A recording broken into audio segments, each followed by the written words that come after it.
wanted to use really sure.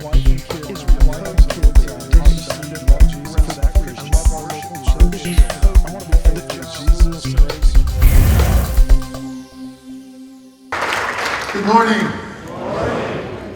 Tony Perkins called me and asked me if I believed in free speech. I said yes. He said, come give one. So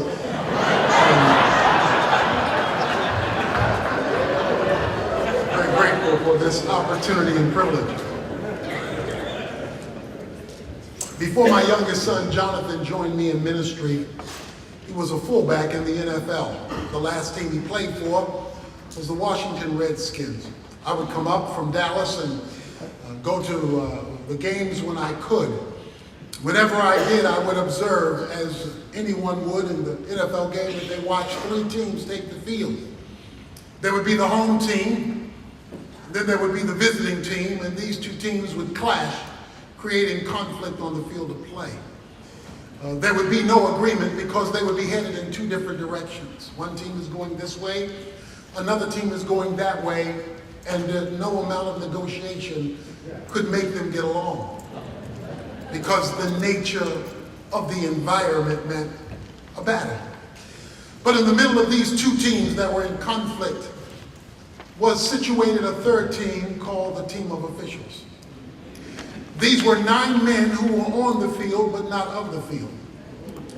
These 9 men were accountable to another kingdom in the 300 block of Park Avenue in New York called the NFL. The NFL set the guidelines by which the conflict was to be managed by the 9 men who were situated on the field of play. Each man was given a book. This book gave the governing guidelines by which the game was to be managed by the referees in the midst of the chaos on the field. All decisions that were made by these 9 men were to be consistent with what was written in the book from the kingdom for which they represented in New York up there as they managed things down here.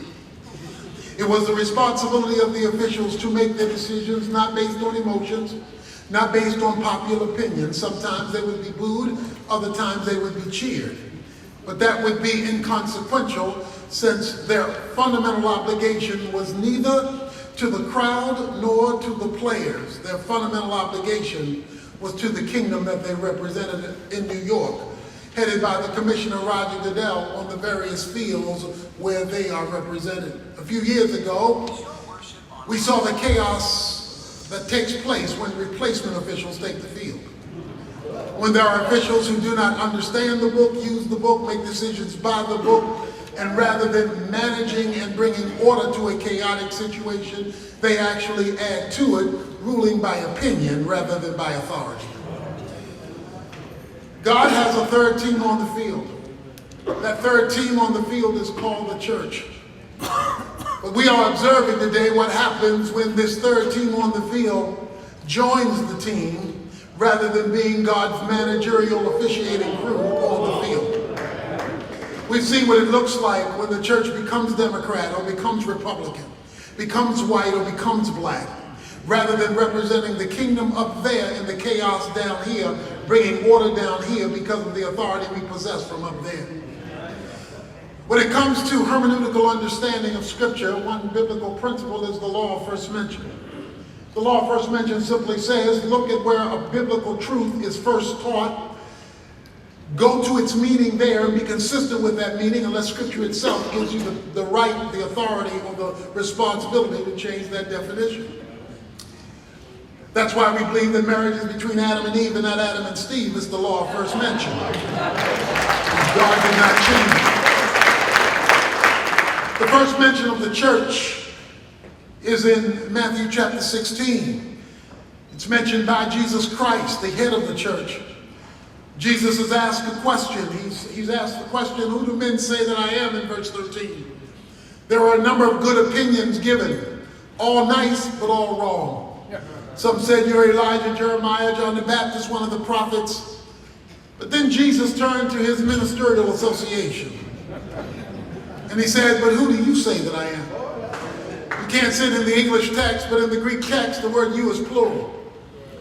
If Jesus were texting, he would be saying, who do y'all say the Son of Man is? So the question was not asked to Peter, it was asked to the group.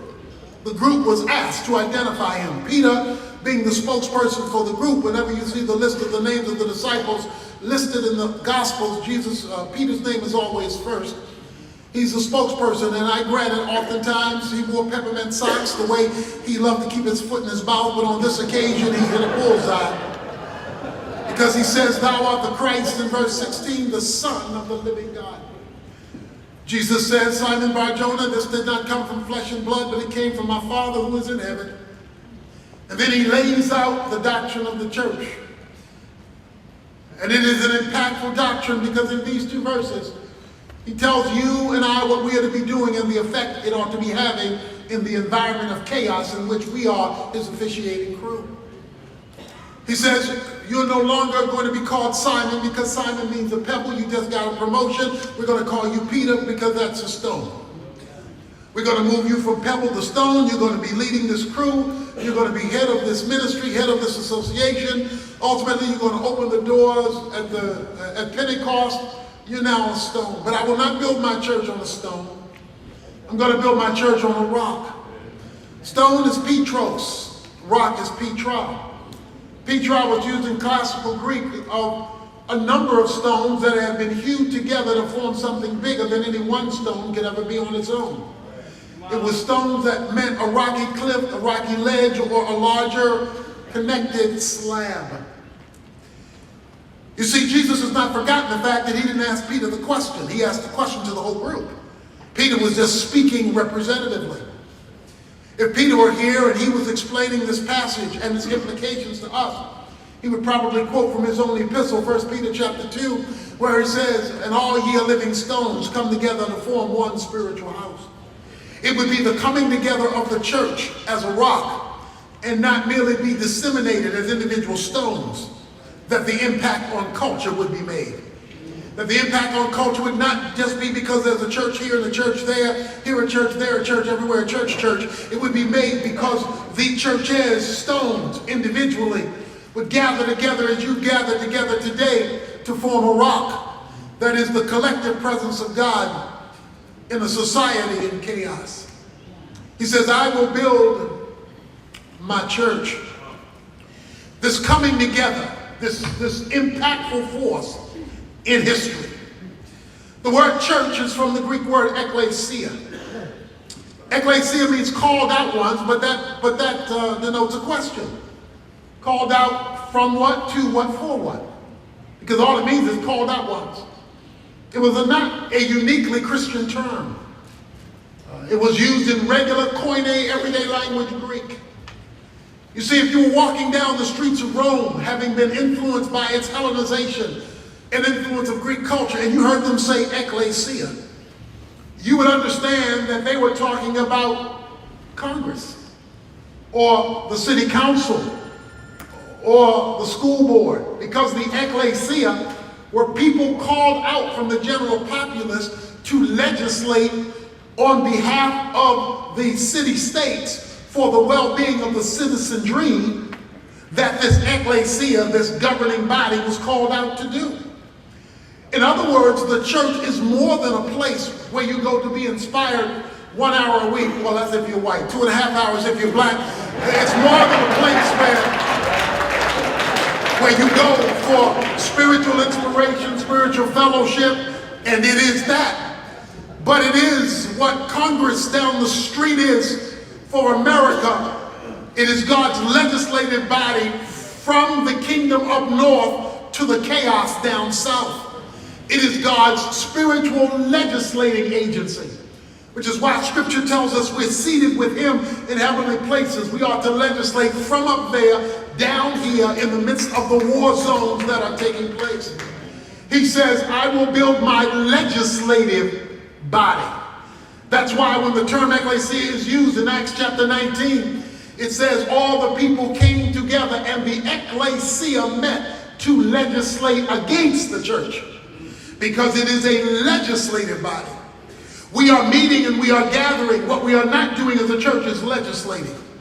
How can we have all these churches on all these corners with all these preachers and all these members and all these programs and all these buildings and still have all this mess? There must be a dead monkey on the line somewhere.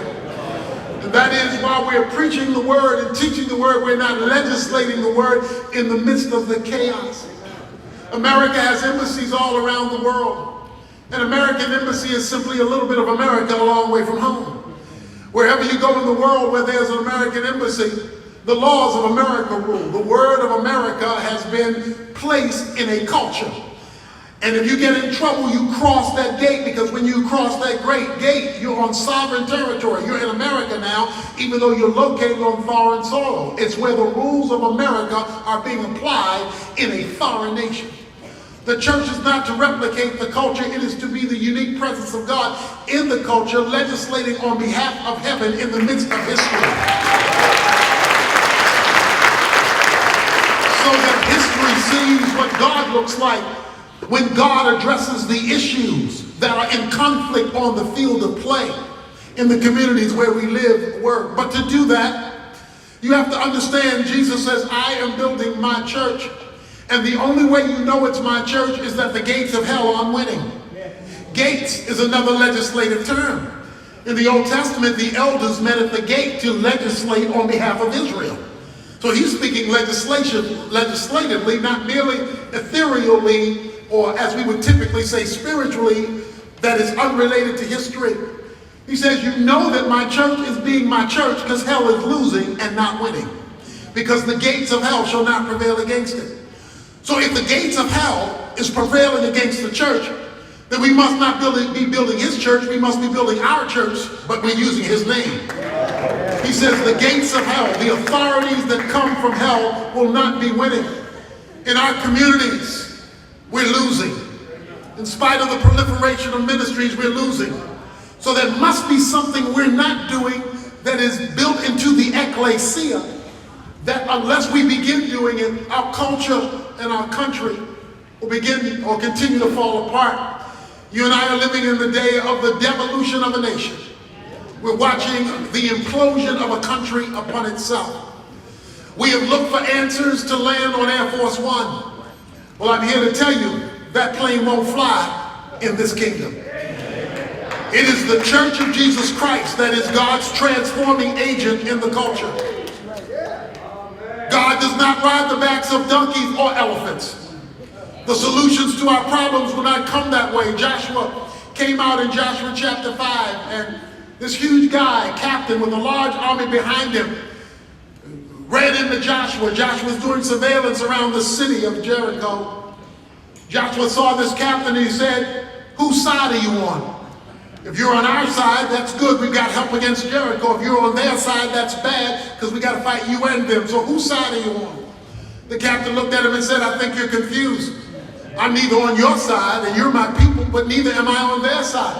I'm captain of the Lord's army. I did not come to take sides. I come to take over. God is not here to take sides.